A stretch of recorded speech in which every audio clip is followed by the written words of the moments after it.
Here we have the Proton eMAS 7 in this Nardo grey color, which is very nice. Daytime running lights here, and LED the front. Looks aggressive, looks nice, big Proton badge with a camera up front.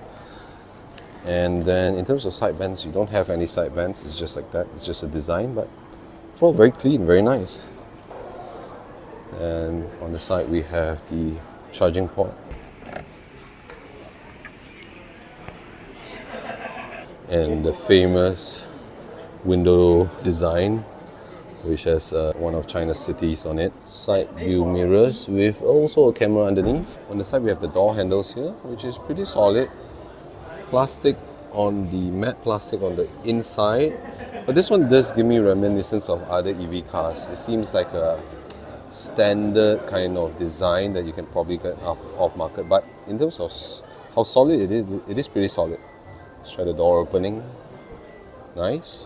No delay like the Xpeng. That's nice. So if we move on in, let's try the top. Nice, solid. The door top is nice and solid. There's a good weight to the door. The door handles are nice. Here is apparently leatherette, which is a synthetic leather but a more comfortable version of it. Here also is leatherette. You have a nice handle right here that's hidden, so you can kind of like pull the door, which is nice. So you got two options of how you want to pull the door, which is here and here. Then you have the window toggles, which is also very reminiscent to some of the China cars. I think in the Lux seat they do have a version like that that kind of protrudes out, but yeah, you push to push it down and then you pull to pull it up. Nice, solid. The buttons, no complaints here. Right now, steering wheel is I do like the flat top here. I think flat tops are very nice and comfortable to hold. But this center console, like that center area like this reminds me of the Xpeng a little bit. But I think in terms, I do like the flat bottom as well. If you ask me which I prefer, the Xpeng's steering wheel or this one, then I would prefer this one. You also have the reverse cameras like that, and also a 3D camera, which, yeah, I mean, this is, I guess, standard, nothing much. You have a instrument cluster right in front. This version doesn't have all the speakers. I think 16 speakers, was it? Yeah, this version has only, I think, 6. And then in terms of quality here, overall, yeah, I think it's okay. 2 copy holders. This one feels okay, nice and solid. Aircon vents, okay. You have electric, you have wireless charging here, nice. But it seems to be only 1, not 2. You have a little bit of storage here, and this is a little bit, it's a chiller, so you do feel that it's a little bit more colder inside here, which is nice. Then you have more storage underneath here, and cigarette port and also USB ports here. The seats are nice, comfortable, no complaints. You have a little badge here like that.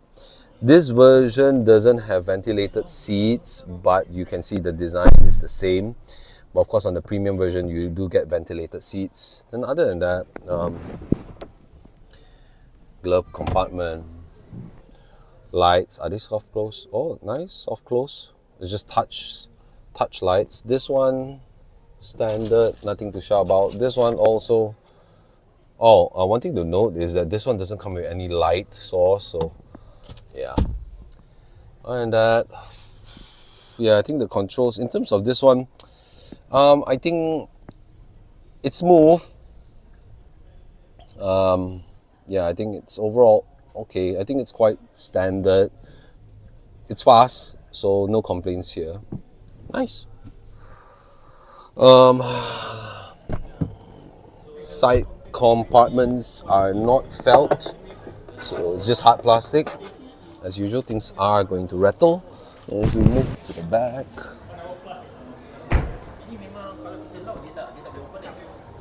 the top is very nice, like,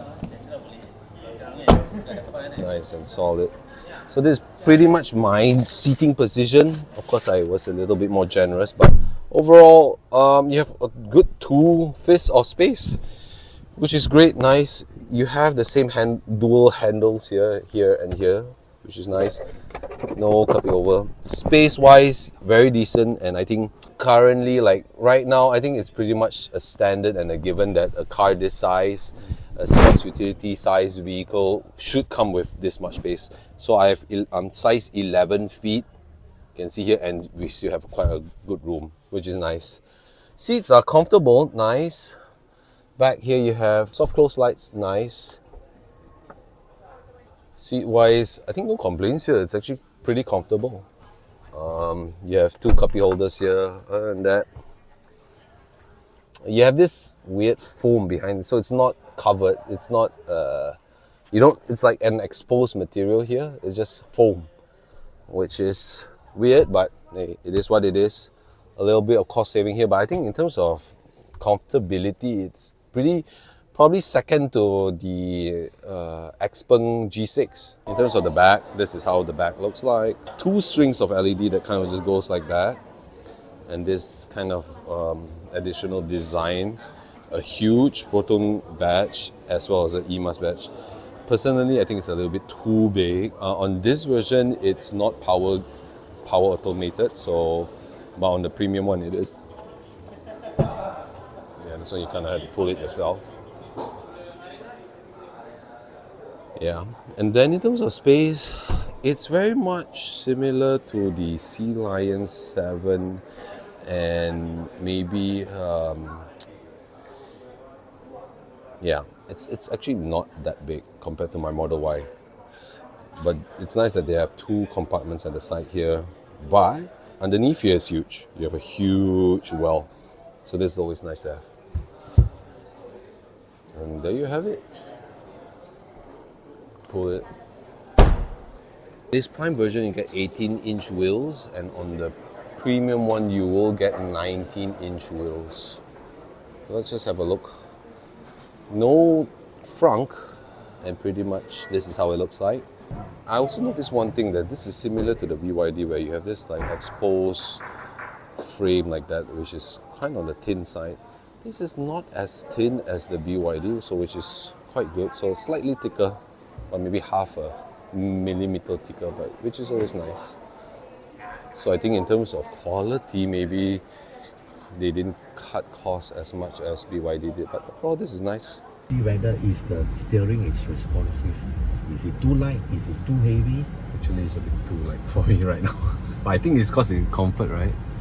Yeah, everything is in comfort. But when you drive fast, the steering gets a little bit heavy. Oh. So here are my first impressions of the driving experience of the eMAS 7. I think overall, it's a very well-built car. Of course, one of the reasons why is that they are owned by Geely. Geely owns Smart, Lynk & Co, Lotus Cars, Volvo, Polestar, to name a few. All of them are very well-built cars. So the eMAS 7 carries that same quality to some extent. The overall feel of the car, the road noise is almost non-existent. Of course, if I'm comparing to my Model Y, it's nowhere close. For the Model Y, you feel the bumps and the road a lot more. The noise, insulation in the cabin isn't as good as the eMAS 7. And in terms of suspension, the eMAS 7 falls within a very sweet spot between the Tesla Model Y and the Xpeng G6, where the Xpeng G6 is a lot more softer. But in terms of taking corners, I didn't push the car to its limit. It drives very decently. Of course, it's not in anywhere supposed to be a sports SUV like the Tesla Model Y, so I'm not expecting it to perform in any way. But it does the job well, and I think it will fit 90% of the average person's preference if they want a family SUV, which I think is a great option to have. But personally, the brand is a little bit on the downside to me. Us Malaysians perhaps wouldn't want to be driving a local brand. That's just how us as Malaysians perceive things. We would like to be driving international cars. So if it wasn't for a Proton badge and it was a Geely car, it would convince me a little bit more. Yeah, overall great experience with the car. I just wish it wasn't badged as a Proton.